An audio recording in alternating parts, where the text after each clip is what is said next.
पहले जब हम खरीफ की कॉन्फ्रेंस करते थे या रबी की कॉन्फ्रेंस करते थे तो पूरे देश की एक ही कॉन्फ्रेंस होती थी और वो भी एक दिन की होती थी।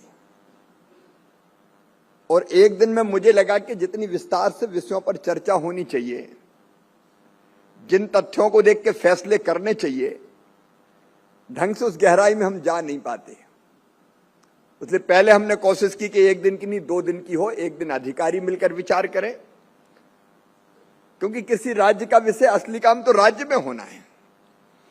तो राज्य के अधिकारी, भारत सरकार के अधिकारी, हमारे वैज्ञानिक मिलकर विचार करें और दूसरे दिन देश भर के कृषि मंत्री आए अलग अलग राज्यों के, और फिर वो अपने राज्य की समस्याओं के बारे में चर्चा करके खरीफ का और रबी का प्लान तैयार करें।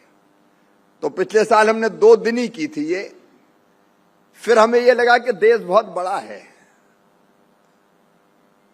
हमारी अलग अलग एग्रो क्लाइमेटिक जोन है, अलग अलग क्षेत्र की माटी अलग है, जलवायु अलग है, समस्याएं अलग है।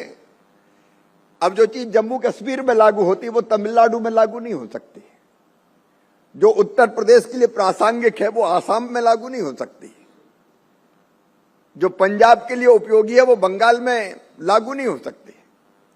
और इसलिए फिर मन में ये लगा कि अगर हमको खरीफ और रबी की पूरी रोड मैप पर बात करनी है तो अलग अलग जोन में बांटकर अगर हम चर्चा करेंगे तो विस्तार से चर्चा होगी और ठीक से हम अलग अलग राज्यों के जलवायु को देख के, माटी को देख के, वहां की आवश्यकताओं को देख के, वहां की समस्याओं को देख के हम ठीक योजना बना पाएंगे।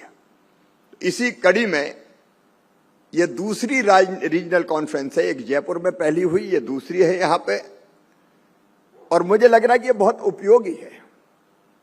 संबंधित राज्यों के सभी खेती से संबंधित प्रमुख अधिकारी आए हुए, और ये उत्तर क्षेत्र तो बहुत महत्वपूर्ण है हमारे लिए।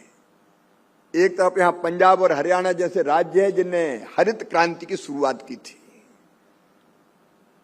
दूसरी तरफ उत्तर प्रदेश है कि उत्तर प्रदेश तो देश में खाद्यान्न उत्पादन में आज नंबर 1 है, सबसे ज्यादा योगदान उत्तर प्रदेश का खाद्यान्न उत्पादन में है। यहां की माटी, यहां की जलवायु, यहां के मेहनती किसान, और उसके साथ साथ हिमाचल है, उत्तराखंड है, जम्मू कश्मीर है, वहां के फल, वहां के फूल, वहां की सब्जियां,